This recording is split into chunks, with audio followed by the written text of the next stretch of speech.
You're Yasmine Bolden, and you're a poet on history, blackness, and more.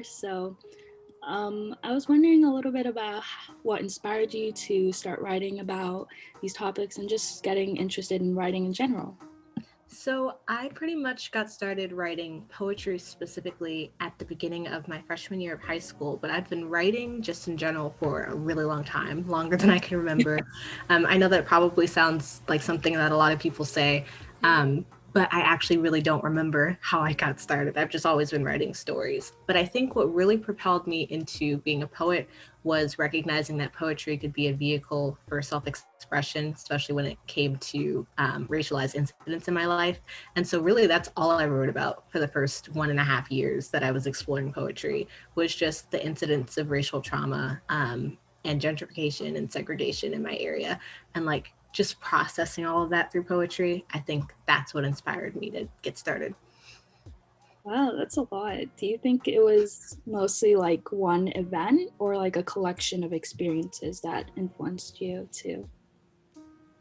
It was actually one event that sparked my first poem. My mom and I went to this event that we go to every week, and we were just there to ask questions to really understand the general vibe of what was going on, just to gather more information. I like to be, an informed citizen. So I was just, asking questions of just being curious. And it turned into the situation where this woman was accosting us and bringing race into the conversation, and just like really picking at us in ways that now I'm like, wow, she was really projecting these stereotypes, like these angry Black women on us. And it made me so mad.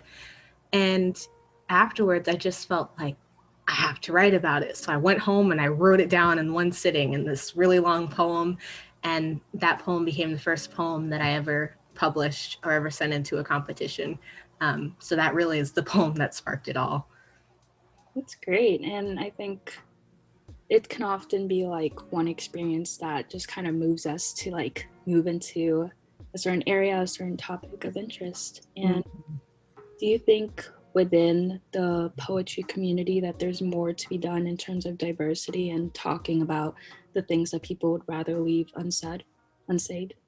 I definitely think so. I think that there's a very specific narrative that is embraced, especially when it comes to, poetry competitions. I feel like there's a specific narrative that people of color are encouraged to talk about. But then if your work falls outside of that, then your voice is not really heard, or people they don't want to hear about, your joys or the very complicated nature of living in grief and joy at the same time. They want to hear about your grief and about your trauma, and they want the tears and they want the angry.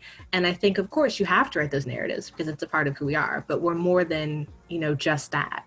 And so I think that there's still a stigma within the poetry community with BIPOC people just writing about whatever it is they want to write about.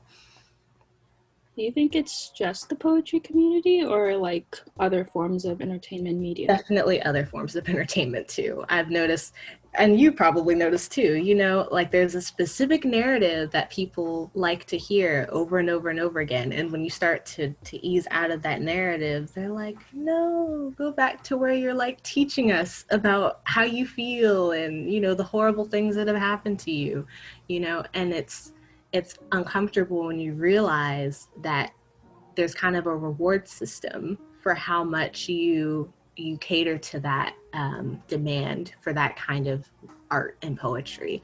And then you kind of have to start divesting from that gaze, that white gaze, and being like, you know what, I'm going to write about whatever it is I want to write about. And whatever I write about is going to be BIPOC poetry because I'm a BIPOC person, right? Like all my poetry is Black poetry, whether or not I specifically talk about racial trauma or not, because I'm a Black person. Yeah, I think I've definitely seen that, especially in like Hollywood and in film. It's like every piece of every movie, every show that has a Black character, they're like being oppressed, and it's like they're just trying to get out of that, and they don't actually have like another storyline with them. You get it exactly. And I really want to see, and I'm not saying we just take out race as a factor, but like give us the nuanced perspectives that us Black people in real life have. Like my entire life is not just me being like, my life matters and marching in the street, you know? My life is, you know, figuring out the dynamics of like applying to predominantly white schools while also wanting to maybe go to an HBCU, you know, and then having to explain to my white friends what an HBCU is, you know? It's that kind of thing. And I would like to see that depicted more in everywhere. Like you said, Hollywood is a big place that could benefit from that, but poetry too. You really explained that really well. And also, continuing with the topic of like poetry, do you think that there's some poets who have specifically inspired you or that you influence your work greatly? Oh, yes. I have a whole laundry list, but I'll keep it short. So, Audre Lorde is one of my most favorite writers ever. I'm in the middle of reading her book, Sister Outsider, right now. And it's basically a mix of poetry and theory. And she specifically addresses how oftentimes we think of feeling and knowledge as oppositional to one another, when really you can mix the two. And the whole idea that feelings and logic or theory and poetry have to remain separate is a very Western patriarchal construct that does not really encompass who we are as whole entire human beings. So her whole way of writing and breaking down barriers just by the way she writes is inspirational to me. And then I also love Joy Harjo so much. She is the National Poet Laureate. I could go on and on about her work for forever. Chen Chen is another one of my favorite poets. His work just, it's so unique, and his discourse, he always is talking about things on Twitter that I find really relatable, and he's like that voice, that guiding voice for us young writers, just to be able to talk about what it is we want to talk about within the poetry community. So those are three of my faves.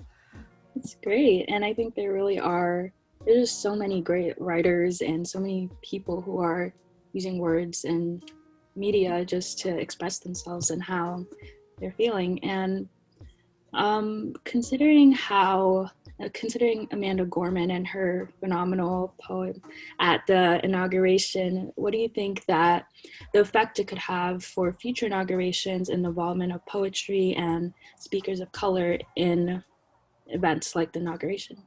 Well, first of all, I want to fangirl a little bit because I had read about Amanda Gorman before, and I had read some of her work, and I'm like, oh, she's cool, and then put it in the back of my mind. And then I heard she was going to be the inaugural poet, and I was like, gang, family, come on, we got to watch this. And we were watching it like with tears in our eyes, like, yes, she said a whole entire word. And then after that, you know, I was thinking, this is groundbreaking, because people who have felt like poetry is inaccessible to them are now being shown front and center that it's not. You know, like poetry is really a construct for everybody. And I think the way that it's taught in schools oftentimes is taught in a way that it's like the work of these great masterminds who have long since passed and not affordable to you. And I think I even like didn't like poetry at first. I think that's why I didn't start liking it until freshman year, was because when I was taught it, they were like, write about caterpillars, write about the outdoors. And I don't spend time outdoors that much because I'm super allergic to everything. So I was like, well, this is not for me. But I know people who, you know, just never really felt like poetry could be something that they could use to write about whatever it is they wanted, or to inspire people to like bring out that emotion. Message me saying like, wow, I understand why you're so passionate about poetry as a tool for change, but also just as a way to express oneself and the way you can express your visions of the future. Because she really was talking about, you know, the hill we still have to climb and what that would look like. And I think that that really inspired people. I think the future of poetry is quite bright already. And now we have even more people who are being opened up to it, who probably would not have been before. A young Black woman, you know, being the forefront of that. I'm just like, yes, it's so fitting. Yeah, I really like, I think she was almost like the highlight of the inauguration because everyone was talking about Amanda Gorman and her, it was such a great poem. It really was. And if to any listeners who might be aspiring poets or they're kind of interested into poetry but not exactly sure how to go about it, what advice would you give them? I would say take a little time to write whenever you are feeling moved to. You don't have to force it, and use whatever you can find around you for inspiration. I think a lot of people really want to develop their own voice when they get started, And that's important, but also studying the works of other poets is also very important to your development, because it'll help you figure out what kind of styles, what kind of stylistic choices you like and characterizes you. You find yourself through looking through others' work. So I would say, like, just read a lot, listen to a lot of music. I write my best poetry when it's inspired by music. Just take in the works of other artists who have kind of found themselves, and that will help you find you. That's really good advice, because I think also like music is almost like its own form of poetry as well. So it's like another vocal influence as well. Exactly. Thank you. You're welcome. And lastly, if the whole world was listening to you in this moment, what would you tell everyone? Ooh, that's an interesting, I've never been asked that before.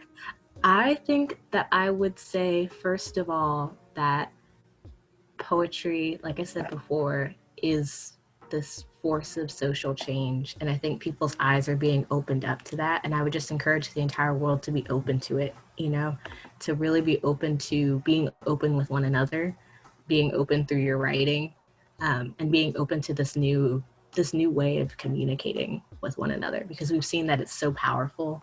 And I think if we embrace that, I would just be excited to see, if the whole world wrote poetry, what that would be like.